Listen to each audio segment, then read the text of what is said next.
A voz da poesia. A voz da poesia. A voz da poesia. A voz da poesia. Pajéu de versos, vale abençoado, de cultura forte, de cultura viva, quem pisar teu solo logo se cativa, quem beber da água fica saciado. Ao matar a sede de sabedoria, através dos vates vê-se a tua história, de poetas fortes, vívidos de glória, andarem os sábios da tua poesia. Andando às cidades vais te revelando, com beleza simples, mas se transformando num cenário único de satisfação.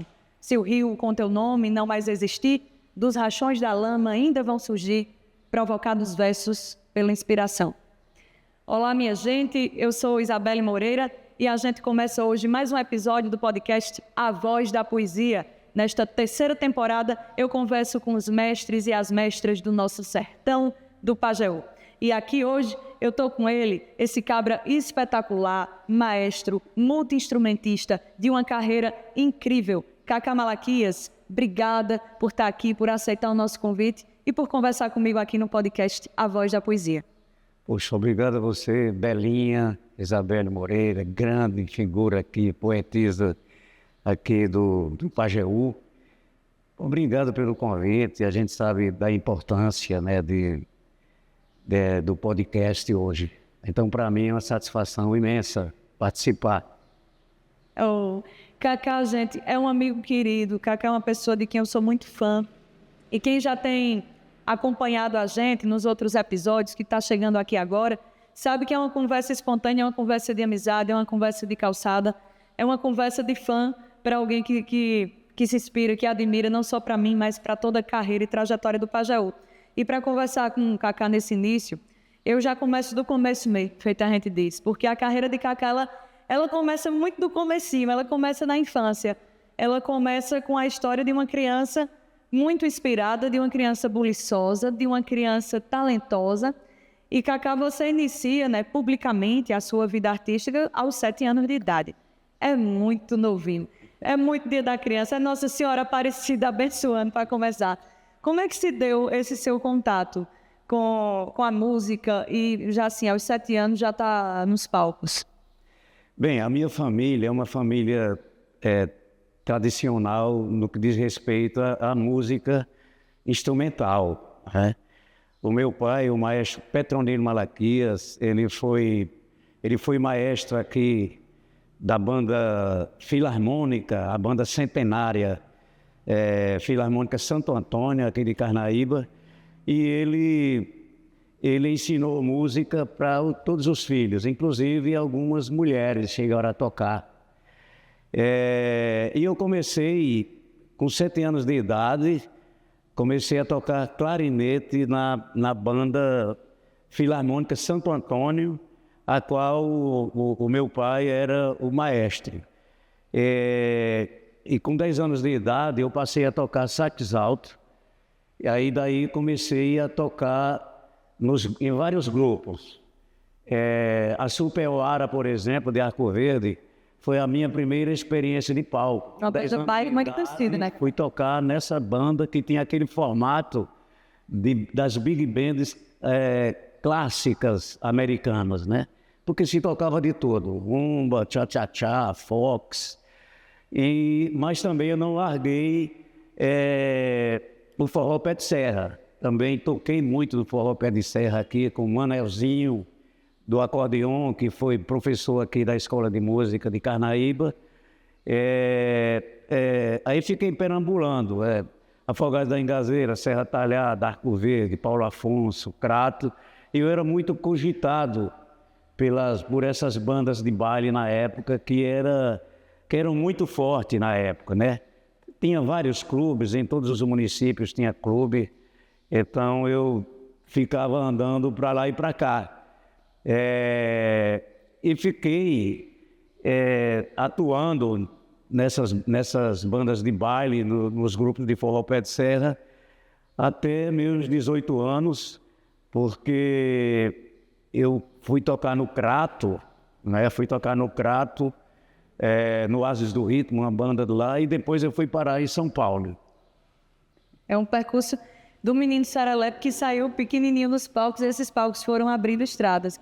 Ô, Cacá, e essa presença das crianças era muito comum nesses espaços, ou você também se destacava por ser a única criança ali, o integrante mais novo dessas bandas?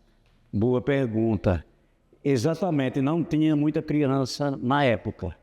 Tinha eu e tinha meu irmão também, que na verdade nós éramos uma dupla.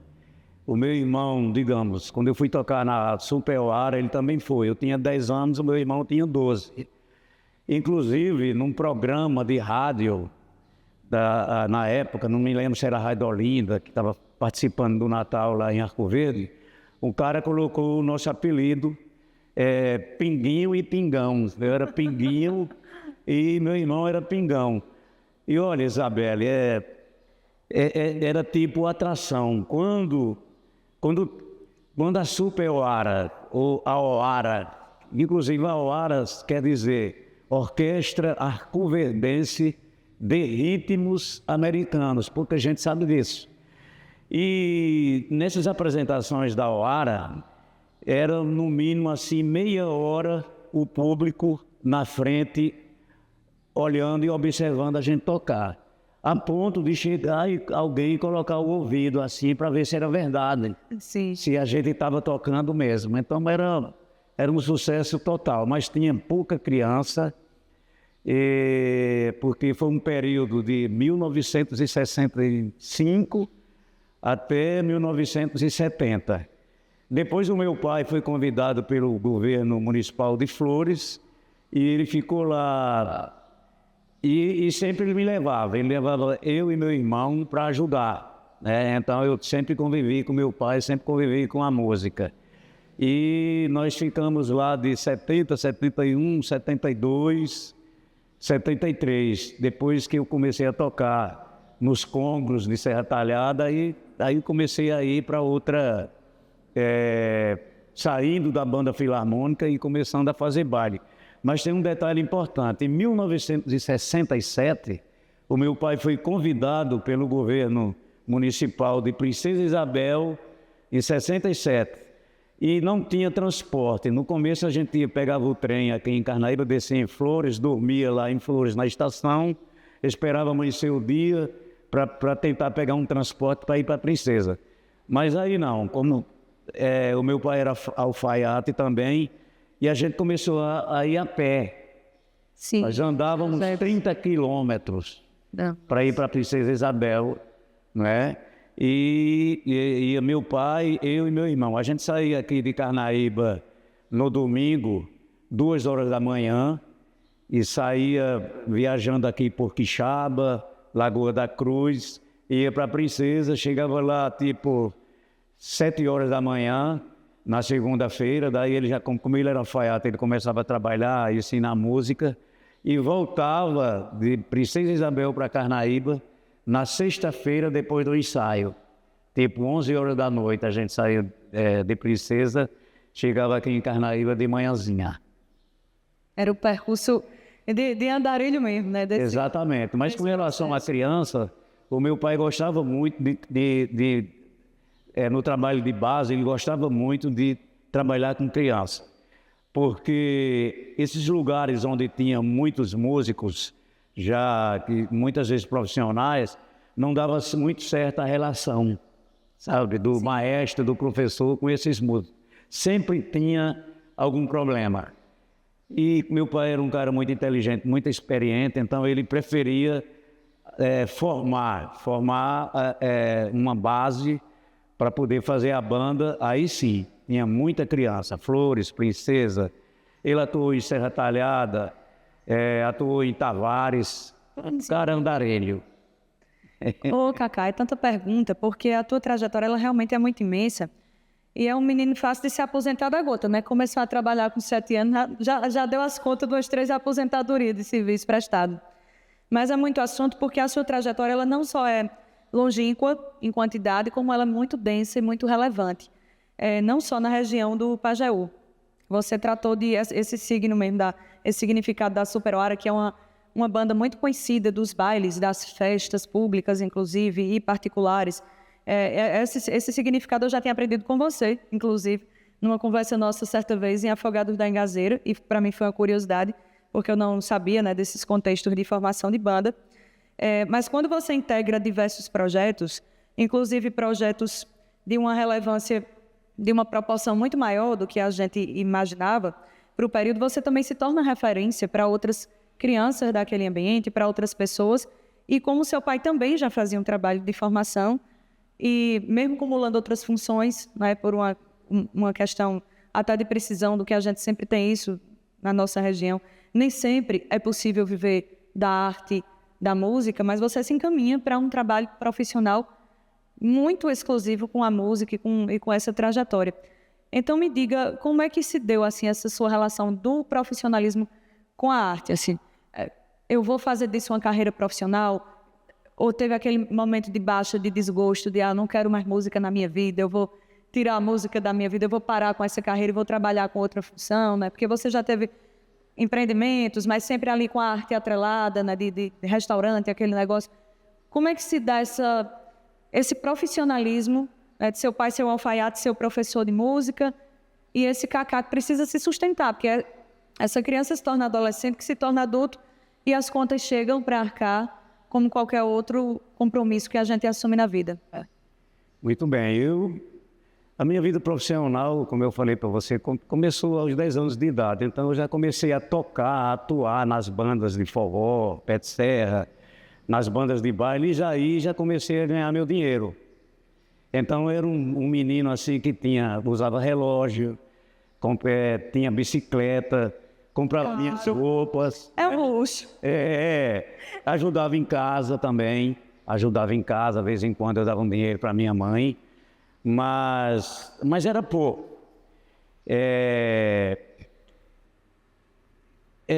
Pelo fato de eu me relacionar com músicos de outras regiões, isso aí me ajudou muito. Me ajudou muito no aspecto profissional. Sim. Inclusive na formação de repertório. Porque eu aprendi a tocar bossa nova, aprendi a tocar choro, aprendi a tocar jazz, né? E daí eu comecei a investir também. Eu me lembro que eu comprei um som em Arco Verde. Eu fui a primeira pessoa a ter um som aqui em Carnaíba.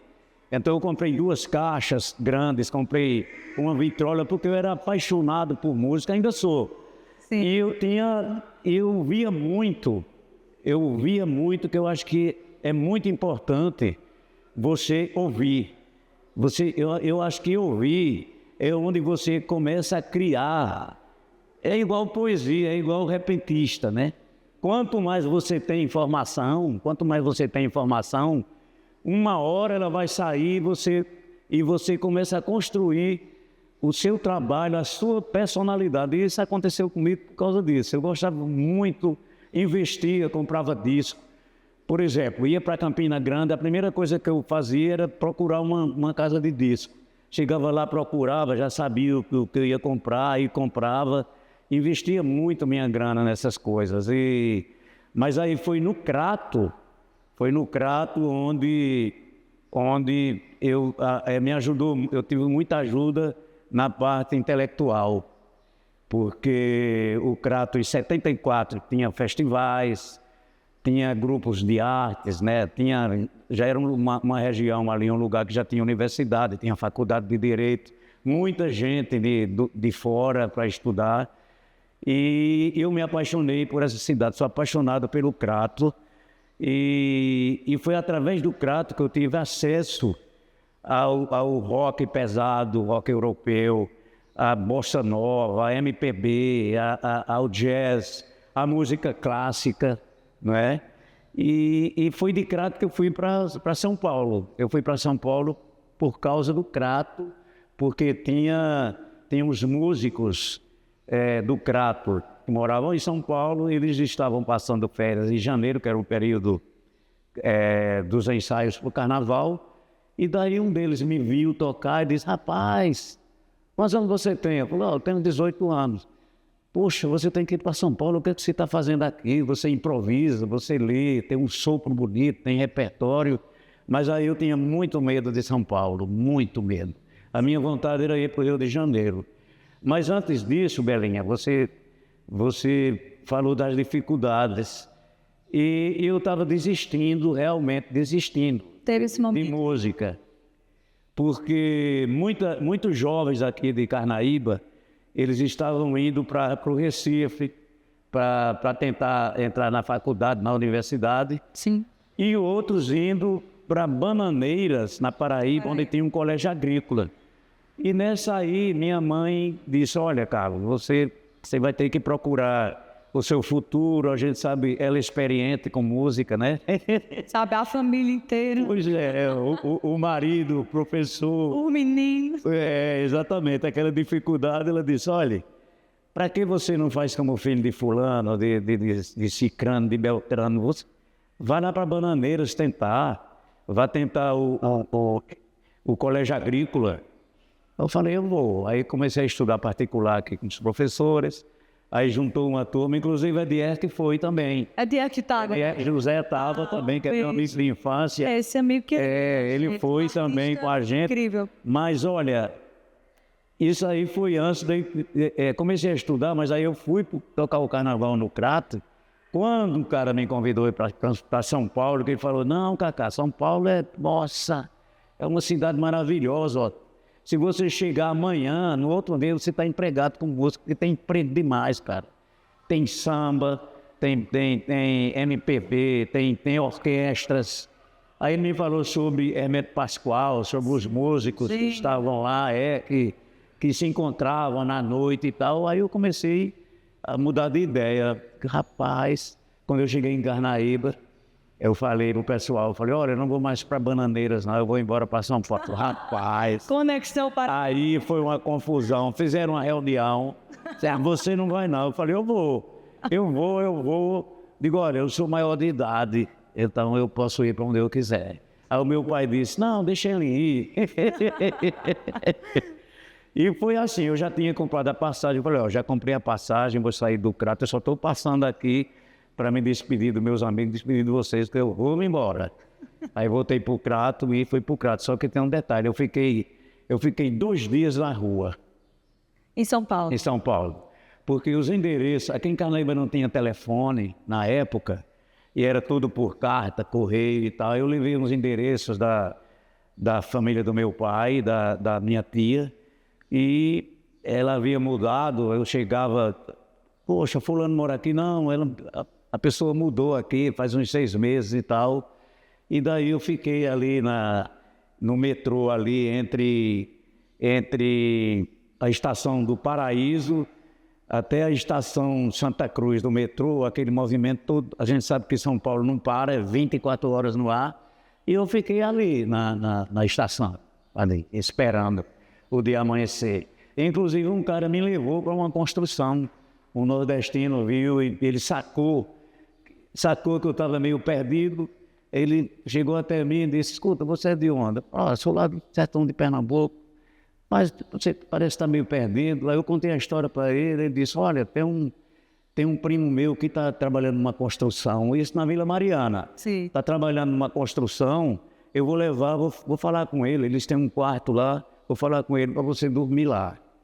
Aí eu fui, né? Só que eu tinha o cabelão, era meio aquele estilo misturado de rock and roll com o movimento, aquele movimento lá da Tropicália, Caetano Veloso, Alceu Valença também, todo aquele movimento do Ave Sangria, desse pessoal de Pernambuco, da Paraíba.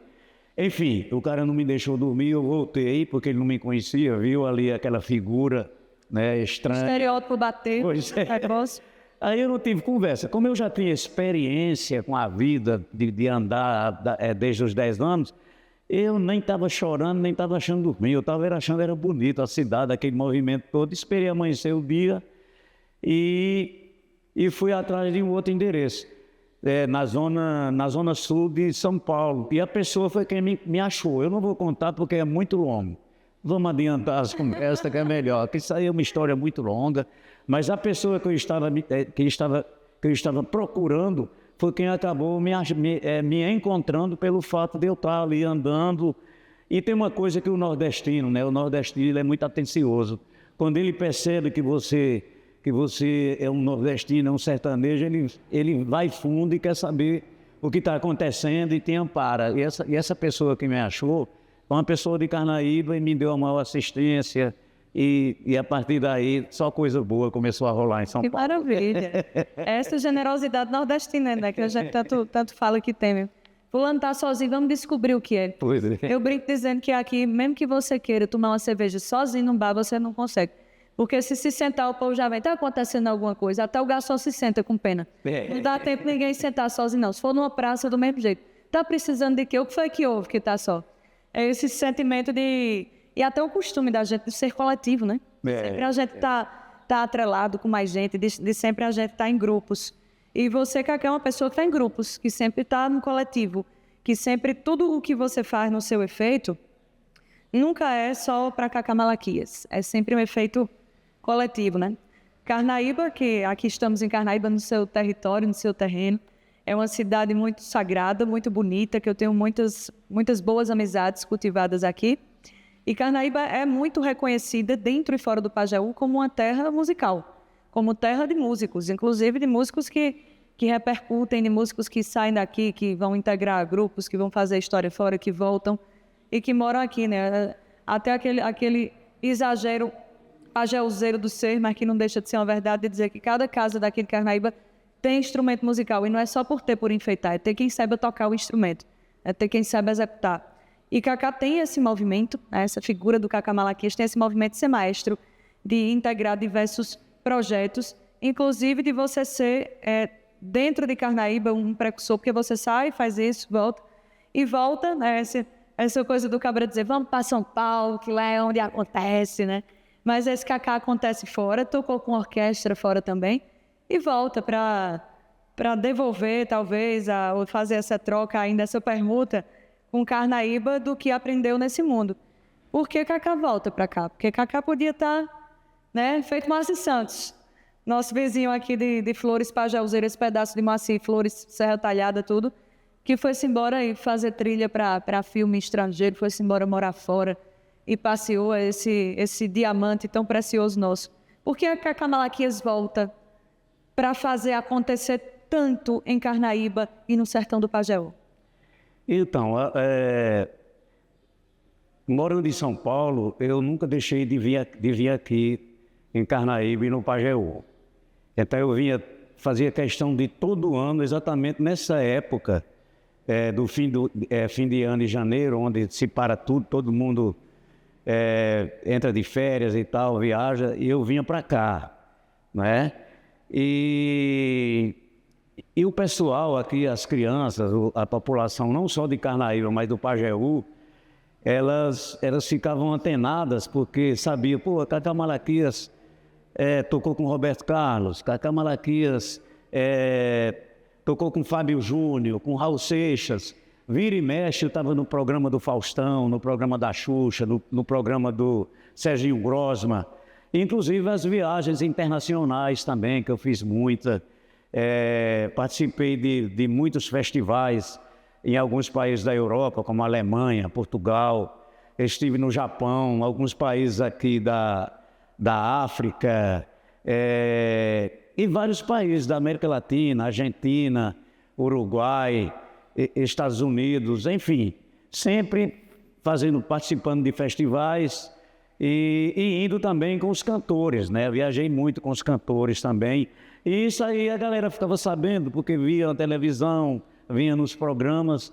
Isso aí, e também vinha aquela parte do incentivo que você perguntou, de incentivar as crianças e os jovens, né? Porque quando eu vinha para cá de férias, eu trazia os instrumentos. E ia para a rua. Eu ia para o meio da rua, ali em frente à igreja, juntava os artistas todos, as bandas de pífano. Nossa, quantas vezes Genailson, a banda de pífano do Santo Antônio, os sanfoneiros, os violonistas. Nós fizemos, Belinha, cerca de 10 encontros aqui em Carnaíba. E tinha a participação da população que ia nos prestigiar e todos os artistas, né? Mas aí eu aproveitava também e ia visitar as bandas de pífanos. Então eu ia muito, eu estive lá na Carapuça, estive no Riacho da Onça, em Afogados da Ingazeira, em Santa Rosa de Ingazeira, em Brejinho de Itabira, onde tem a banda de pifes, eu pegava um carro e ia atrás, né? Porque eu comecei a fazer pesquisa sobre o instrumento. Sim. E comecei a me interessar também pela música do sertão. Porque a gente sabe que Pernambuco talvez seja o único estado onde você tem 4 regiões, que elas são diferentes entre elas. Você tem o litoral, né, que tem o frevo, tem a ciranda. Você tem a zona da mata, que ali você tem ali já a influência africana, você tem o maracatu, subindo para o agreste, no Caruaru, aí começa o forró e tal. Mas quando a gente chega no sertão, de São José do Egito a Serra Talhada, é onde tem um monte de coisa. Você tem a poesia, você tem a mesa de glosa, você tem o repente, você tem o coco de embolada, você tem o samba de coco, você tem as bandas de pífano, você tem a banda filarmônica, o forró pé de serra. Então é uma riqueza. E eu fiquei com essa vinda para cá, eu fiquei impressionado e comecei a levar para lá. Eu sentia muita dificuldade de tocar essas coisas daqui do sertão em São Paulo, né? Não, os músicos, nossa, os músicos top, todo mundo, né, de uma carreira internacional, mas aí o que se tocava em São Paulo era bossa nova, choro, jazz, música latina, por exemplo, a salsa, e não tinha muito forró. O forró acontecia na periferia. Acontecia na periferia. E eu sentia essa necessidade de compor, de fazer arranjo, mas aí eu tinha que voltar para cá. Tinha que beber nessa fonte. E beber dessa fonte e ficar aqui junto. Porque também não ia adiantar muito eu ir para lá e ficar aqui um mês e voltar. Não, eu tinha que ficar junto. E o que me ajudou muito foi exatamente essa questão da escola de música. Porque em 2006 eu fui convidado pelo governo municipal a participar de fazer uma oficina durante a festa do poeta Zé Dantas, em setembro. Que é uma festa muito tradicional daqui, que junta gente que sua gota, lota a praça. Exatamente. Aí eu aproveitei e vim aqui.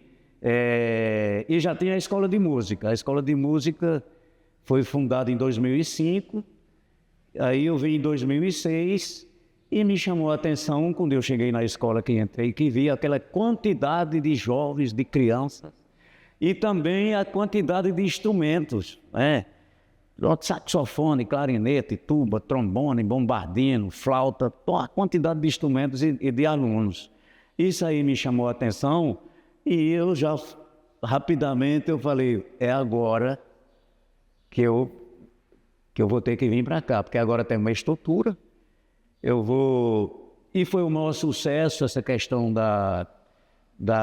dessa oficina, inclusive tem no YouTube, tem umas filmagens de Antônio Geraldo, que Sim. Antônio Geraldo é uma figura aqui que ele tem uma página no Facebook que tem muita coisa. É responsável por uma memória, né? Exatamente, a memória, Quando exatamente. você procura, tem lá registrado. Exatamente. É verdade.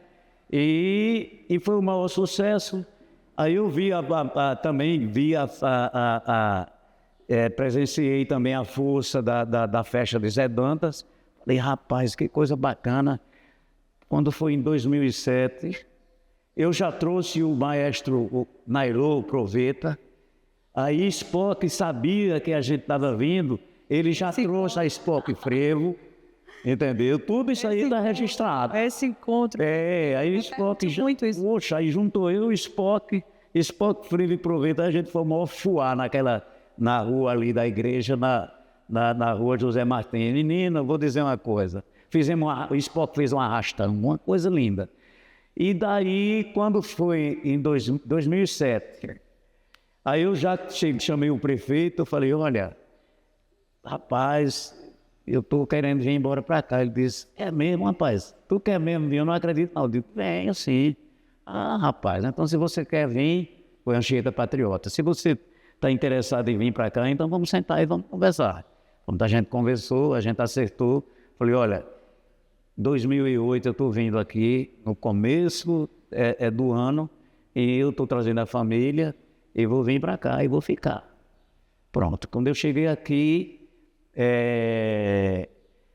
eu já pedi para ele comprar outros instrumentos sinfônicos, aí ele comprou fagote, comprou oboé, comprou sax barítono, comprou flauta, comprou pícolo, que é o flautim, clarinete baixo, requinta, enfim, aí comprou um monte de instrumentos e a gente começou esse trabalho, que foi um trabalho que se tornou referência não só no estado de Pernambuco, mas uma referência aqui no interior nordestino.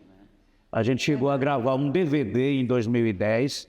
Por conta disso, várias escolas surgiram. Sim. Porque a primeira escola, a escola mais antiga aqui de música, é a Escola de Afogados da Engazeda. Aí depois vem a escola daqui de Carnaíba, a escola de música, mas aí surgiram outras. E daí a gente tocou esse projeto para frente.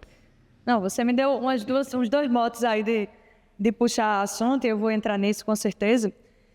Mais uma vez, eu respondendo uma entrevista, depois de um show das Severinas, aí era para um blog, e a repórter perguntou a mim, da carreira, o que é que você achou, qual o desafio, né, de coisa de frio da barriga, de tocar, qual o maior desafio? Eu digo, minha filha, é dizer verso em São José e tocar em Carnaíba. Porque se o cabo errar, o povo está olhando tudo e sabe que está errado.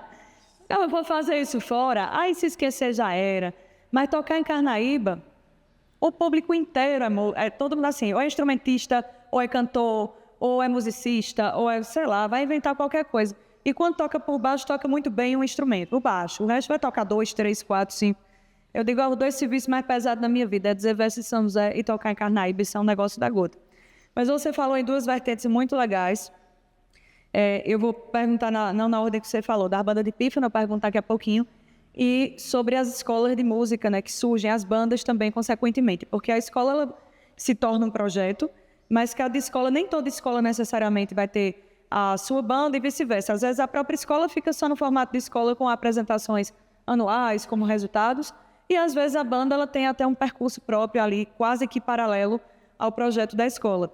Mas você é responsável, Cacá, por atuar nessas origens dessas escolas que se consolidaram, inclusive, que se destacaram, e você atuou muito de frente, como ou na fundação, ou numa escola que já estava ali encaminhada e você foi fortalecer algum projeto que estava estruturado, exatamente também, né, não só por isso, mas por ter um conhecimento muito amplo de instrumento musical mais profundo, de um trabalho de luteria mesmo, de saber afinar um instrumento, de saber manusear um instrumento, de saber limpar um instrumento, enfim.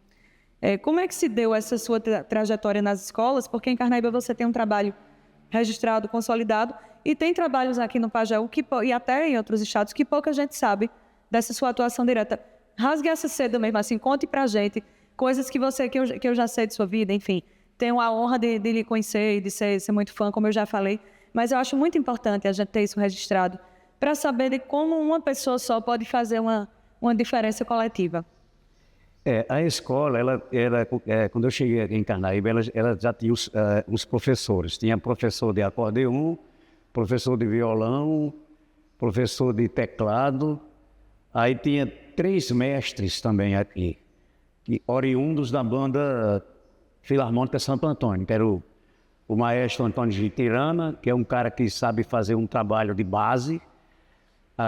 O maestro Antônio Barbosa, que esse aí já é da antiga, que ficou durante um período onde a banda Santo Antônio ficou ali capengando, acaba, não acaba, então ele assumiu, né? Dava aula, inclusive dava aula na casa dele, porque a banda não tinha sede, ele dava aula na casa dele. Então, e tinha Gilson Malaquias, meu irmão, Sim, que era maestro também e componente da banda Filarmônica Santo Antônio.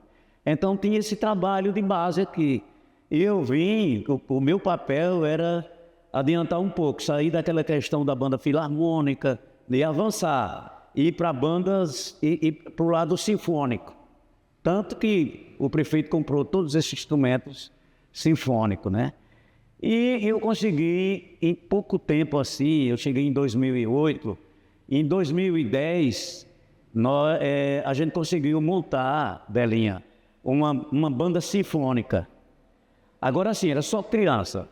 Era uma faixa, assim, de 15 para baixo, entre 8 e 15 anos. Todo mundo tocando. E onde a gente chegou, aí começou a ir para o Natal de Triunfo, a fazer trabalho com o Sesc, isso aí começou a chamar a atenção. As parcerias, né? Aí começaram essas parcerias com o Sesc, com o Cine Teatro Guarani. E a partir disso, a gente começou a ir para Serra Talhada, começou a ir para Monteiro, Paraíba, Princesa Isabel, Afogados da Engazeira, São José do Egito, Tabira, Custódia. E aí o prefeito me perguntou, tem condições da gente gravar um DVD no Teatro Santa Isabel? Isso era em 2010. Sim. Eu falei, tem condições, sim. A gente faz um repertório ali, um repertório de músicas do Luiz Gonzaga e Zé Dantas, pega alguma coisa aí do Mozart, assim, alguma sinfonia do Mozart, que ele escrevia muito, a música dele tinha muito dirigido para criança, inclusive, né? Que ele, pelo fato de ele ter começado a tocar muito cedo, com 4 ou 5 anos de idade, aí eu falei, olha, tem condição, sim, mas aí Cacá, eu preciso chamar alguma pessoa para dirigir. Eu falei, não, porque eu tinha experiência com uma orquestra sinfônica, enfim, aquela experiência de São Paulo, né? Falei, não, pode deixar com a gente, que a gente faz esse trabalho, ensaia, e a gente vai gravar esse DVD, isso em 2010. Mas antes teve um teste muito legal, que foi os 100 anos de Gonzagão. A gente foi tocar lá ali no Pátio São Pedro, não é isso?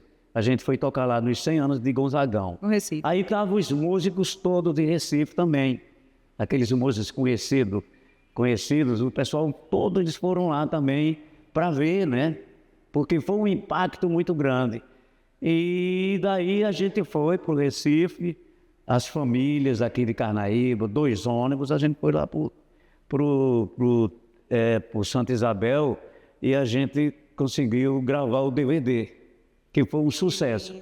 E daí não parou.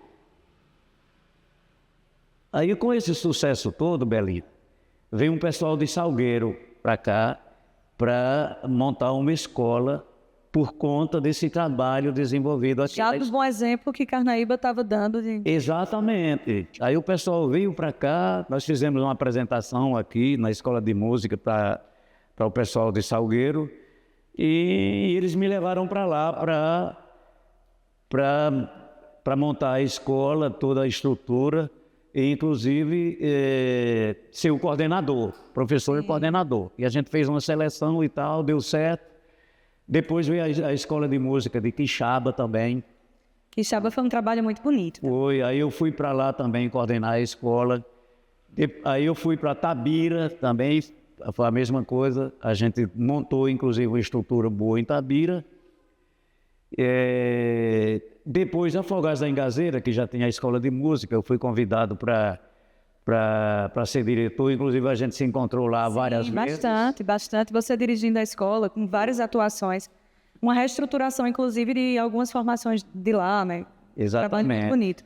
Aí eu fui através de você também, que fez um projeto, eu fui para São José do Egito, Sim. Fiz um período de 10 oficinas em São José do Egito e por último, também fui para Engazeira, onde foi montada também uma escola. Eu estou até hoje em Engazeira, junto com o professor Milcinho, e a gente tem um trabalho muito bom também. É um grande artista também, Milcinho, muito reconhecido. Então, olha que bonito, né? Essa multiplicação que atende o Pajeú e até outros estados, e além do Pajeú, né? Porque Salgueiro já vai pegar esse outro caminho, que é a vizinha nossa, mas dentro dessa esse cerco geográfico que vai até Serra Talhada, Salgueiro já fica avizinhada da gente.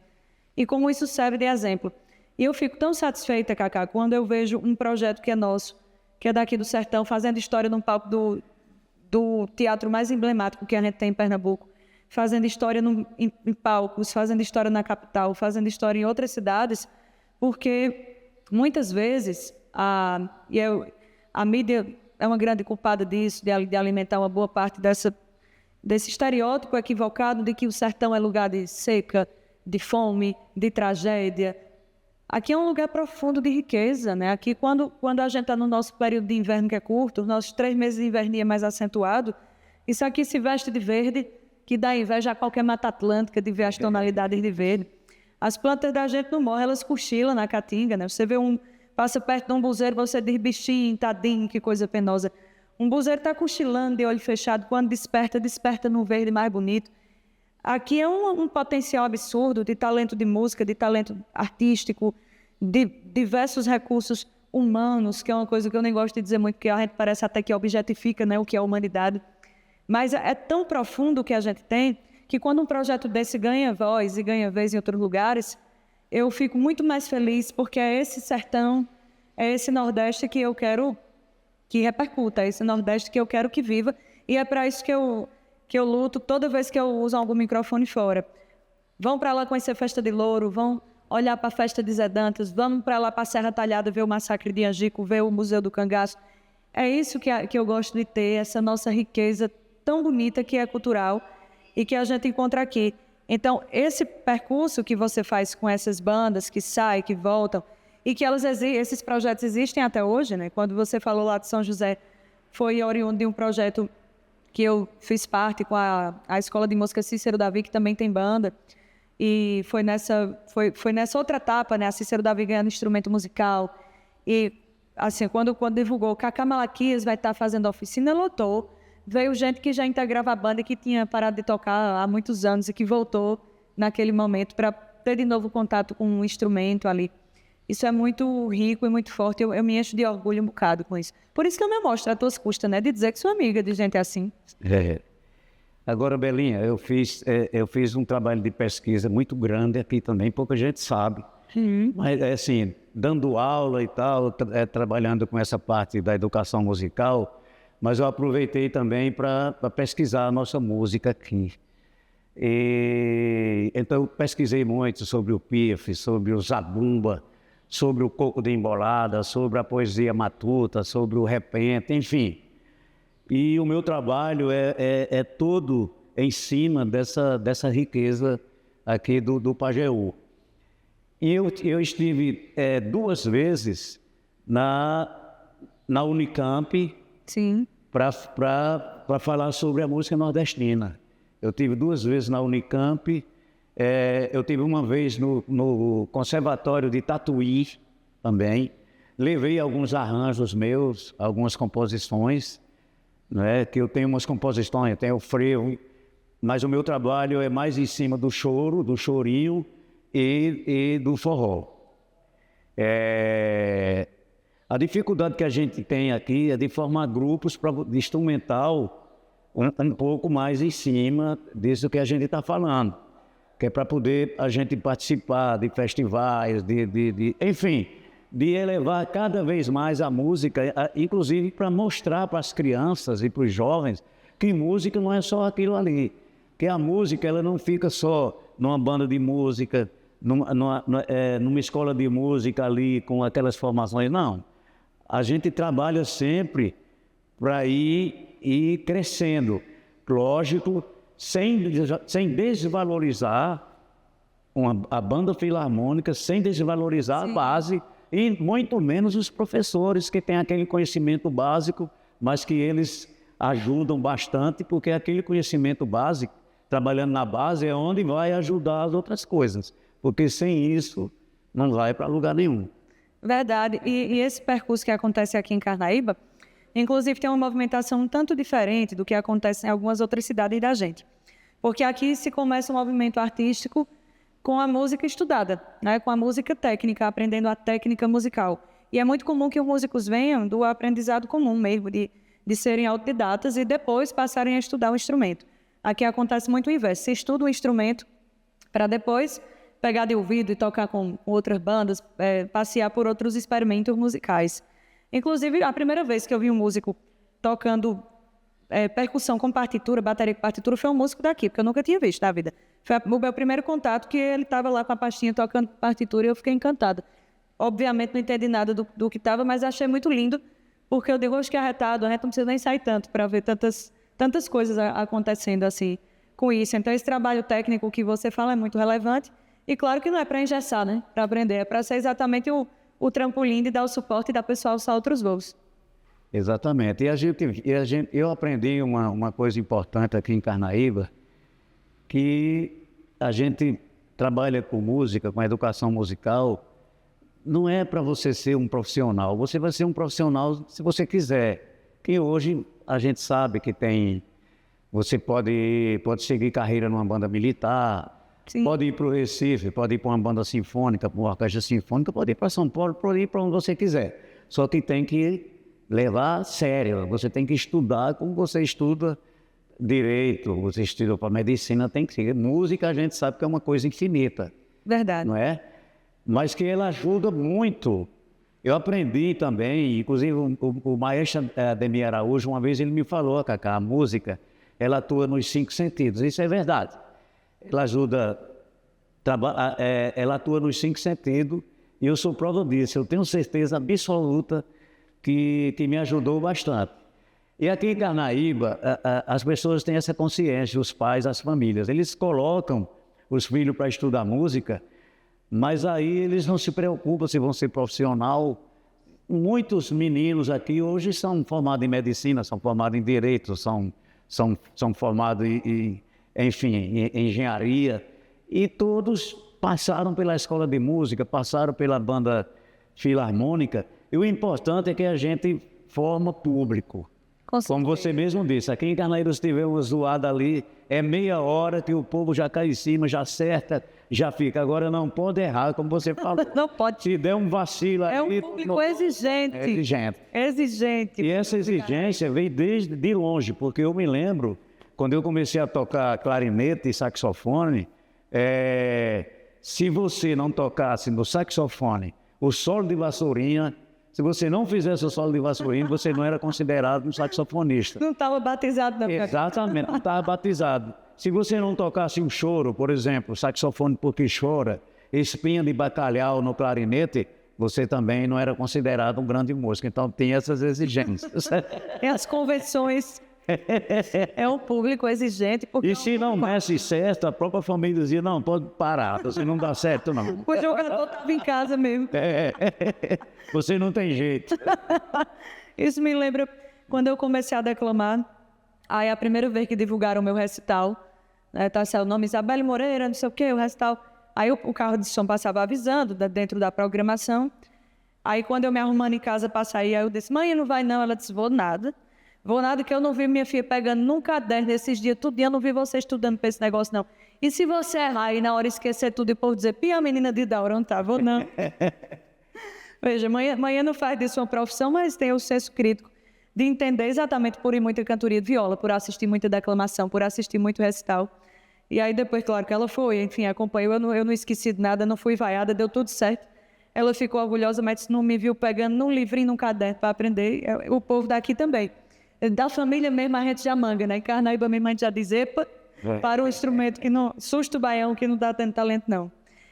O outro assunto que eu queria falar, né? Que eu falei das bandas, o seu trabalho com a banda de pífano é muito relevante. Eu tenho um gosto particular, né? Com as bandas de pífano também, a gente se encontrou em alguns projetos. Eu pude participar da gravação do disco da banda de pífano de Riacho do Meio, ali com os irmãos Mestre Zé e Mestre Zeca, de ter esse trabalho mais intenso. E de também conviver e conversar muito sobre o pífano com Amaro, que é um pesquisador, que também fez um mapeamento, você o conhece, sabe bem desse mapeamento das bandas de pífano, dessa luta para a banda ser patrimônio, esse negócio todo.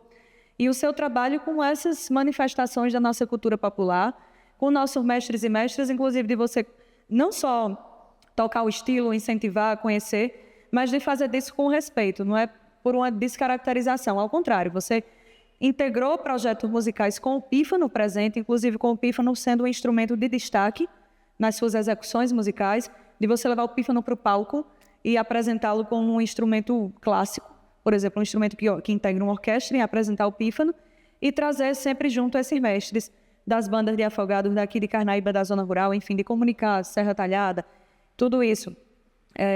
Como é que dá esse trabalho que fica um instrumento de tanto refino e de ter um respeito pela maneira como é executado dentro da zona rural, da casa do nosso mestre pifeiro, da pessoa que não tem a técnica musical, mas você chega com a técnica e sabe exatamente comungar com aquilo, né, com esse respeito, sem ter, né, esse olhar prepotente, esse olhar meio colonizador de que, né, eu toco aqui o meu instrumento, eu toco minha flauta transversal e vou tirar uma onda com o pífano.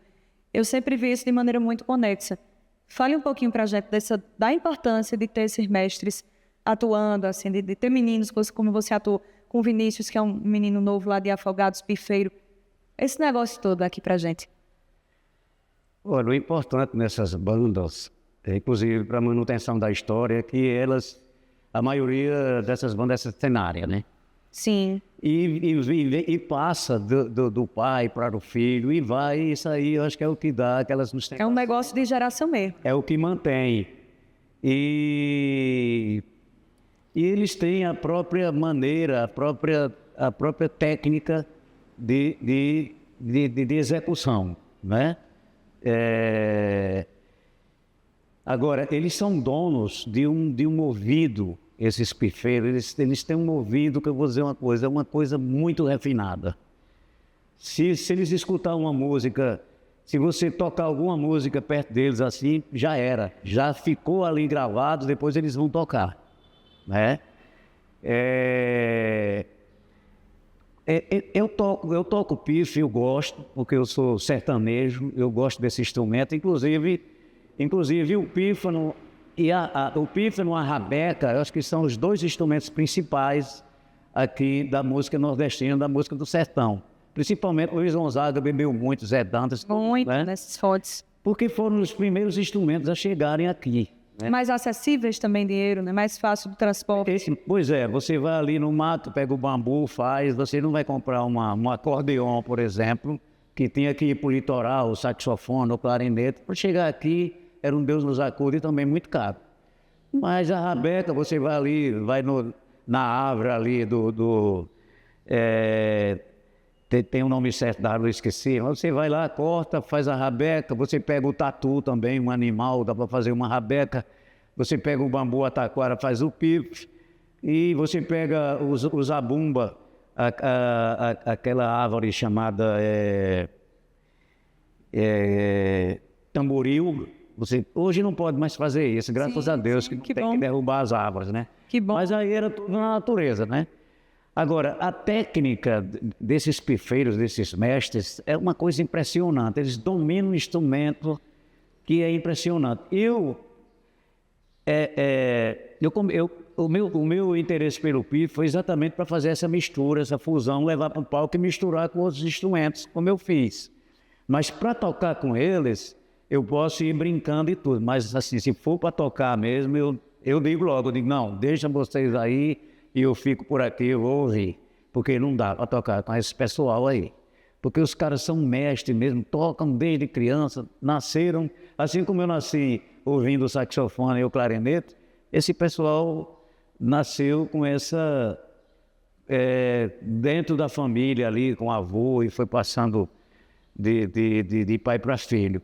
E uma coisa importante agora são esses projetos, né, Belinha? Esses projetos aí culturais é o que está fazendo, porque o que segurava essas bandas eram as novenas particulares e as novenas de santo, de padroeiro, no caso aqui em Carnaíba, Santo Antônio. Então era comum você ver a banda filarmônica e uma banda de pife tocando. Eu mesmo eu fui criado participando desses eventos. Então esses projetos culturais, eu acho, de gravar, como vocês fizeram o projeto lá para gravar a banda do Riacho do Meio, que aquele mestre lá, o cara deu aula lá em Brasília, aquele mestre lá, o mestre Zé do Pife. O mestre Zé do Inclusive está presente no nosso podcast também dessa temporada. Deu lá grupos, deu aula para muita gente, inclusive na Universidade de Brasília. Verdade. Então ele deixou um legado muito forte em Brasília, esse mestre aí. Então isso é uma riqueza muito grande e a gente fica super feliz de estar participando, né? E o meu trabalho é em cima do pife, com clarinete, com saxofone, já fiz muito experimento, mas hoje a gente já tem esse trabalho, já é uma coisa que amadureceu. Sim, que maravilha, Cacá. A gente está chegando ao final dessa conversa, né? E eu teria assim um dia inteiro para falar, para a gente papear, para a gente falar sobre esse sertão que eu gosto tanto, que é uma vivência nossa, de tanto o que a gente já viu amadurecer, de tanto o que a gente já viu caminhar. Mas qual é a mensagem que você deixa? Tem um menino, tem uma menina que está começando a tocar, que está sonhando com a arte, que está querendo fazer da arte um caminho possível de trilhar aqui no Pajeú. O que é que esse mestre, já com título de mestre, já aprovado em projeto, já laureado, reconhecido por tanta gente, e ainda precisa ser mais, inclusive, sempre mais aplaudido, porque todo aplauso para quem faz a diferença na sociedade ainda é pequeno. E a gratidão é sempre algo que a gente precisa fazer disso um compromisso diário de todo mundo. Então, o que é que você, Cacá, enquanto mestre, enquanto formador mesmo de público, essa pessoa que é referência para o Pajeú, deixa de mensagem, o que é que diz para quem está começando agora, quem está dando aquele primeiro passo que aquele menino Cacá sonhou lá atrás, quando subiu a primeira vez ao palco? Eu acho que é importante esses jovens, essas crianças, os adolescentes, como eles têm muita influência hoje de vários tipos de música, a primeira coisa que eu peço é que sempre valorize a nossa cultura, a nossa arte, a banda de pífaro, forró pé de serra, a banda filarmônica. Acho que tem que sempre valorizar. Você pode ter acesso, ouvir, frequentar qualquer tipo de música. Agora, não pode deixar de valorizar o que é nosso, né? E que se for tocar um instrumento, que também leve a sério, porque a gente sabe das dificuldades, a gente sabe que é difícil você tocar qualquer instrumento de sopro, de percussão, a gente sabe que é uma exigência muito grande. E que paralelamente, você tem a educação também, você tem que estudar, tem que frequentar a escola e tudo. Mas é sempre bom você tocar um instrumento. Eu acho que isso aí ajuda muito na sua cultura, porque você pode, em algum momento, você pode ir para São Paulo, pode ir para Nova York, pode ir para Tóquio, mas você tem aquela informação ali de repertório, você sabe o que é uma música europeia, você sabe o que é. Quando se toca Beethoven, você sabe. Quando se toca Luiz Gonzaga, você sabe. Quando se toca Alceu Valença, Roberto Carlos, uma banda de pife, uma rabeta, você sabe exatamente cair dentro daquele contexto de conversa. Isso aí ajuda muito na sua formação e o lado intelectual. Então, eu acho que a música, graças à música, eu estou agora participando desse podcast com você. É isso, minha gente. Colher esses bons frutos, colher esse fruto maduro que chega para todo mundo, mas sempre regar a nossa raiz. Obrigada, Cacá. Obrigada por bater esse papo com a gente e por trazer sempre tanta experiência e tanto ensino válido. Obrigada. Obrigado e um feliz ano novo para todo mundo. Encerramos mais um episódio do podcast A Voz da Poesia, mas fica com a gente que tem mais poesia, tem mais história, mais vivência dos nossos mestres, nossas mestras, aqui nessa terceira temporada. Vamos espalhar a poesia no mundo. A voz da poesia. A voz da poesia. A voz da poesia. A voz da poesia.